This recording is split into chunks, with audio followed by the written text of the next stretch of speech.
বিনয়ের সাথে অনুরোধ করছি আপনারা আমাদের মঞ্চে রামপাল থানা আহ্বায়ক কমিটির সাবেক যুগ্ম আহ্বায়ক সাদাত ভাইকে সহ নেতৃবৃন্দকে মঞ্চে আসার জন্য আহ্বান করছি। আমাদের এই বাগেরহাটের এমপি ছিলেন, সন্ত্রাসের জনপদ ছিল, হাজার হাজার মানুষকে হত্যা করে ঘর বাড়ি ছাড়া করছেন, মামলা দিয়ে বন্ধুত্ব বরণ করিয়েছেন।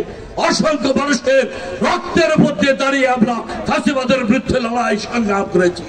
প্রিয় বন্ধুরা আমার, আপনাদের সাথে আজকে সময় এসেছে, আপনারা যাচাই বাছাই করবেন কার জনপ্রিয়তা রয়েছে, কার সাথে এলাকার গত 17 বছর আমি এই এলাকার মানুষের পাশে থেকে কাজ করেছি।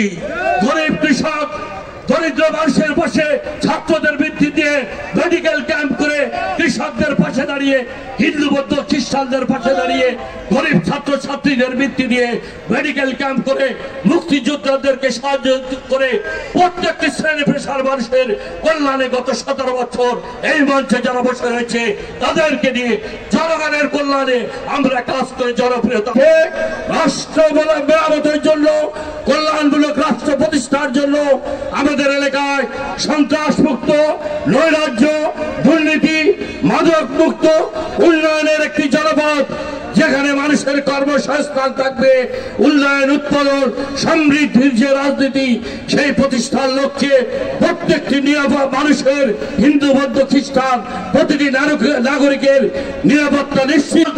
জীবনে গত 17 বছর রাজনীতি করতে যে আমি 7 বার কারাবরণ করেছি, 3 বার গুলিবিদ্ধ হয়েছি, 36 বার ডিবি অফিসে রিমান্ডে সীমাহীন নির্যাতনের শিকার হয়েছি। মিথ্যা মামলায় আমাকে 2টি মামলায় 9 বছর রাজনৈতিক মামলায় খুনি হাসিনা আমাকে কারাদণ্ড দিয়েছে। আমি জেলখানায় কয়েদি ড্রেস পরতে হয়েছে। আমি রাজপথে ফাঁসিবাদের বিরুদ্ধে লড়াই সংগ্রাম করতে গিয়ে 3 বার গুলিবিদ্ধ হয়ে নিজের শরীর থেকে রক্ত ঝরিয়েছি।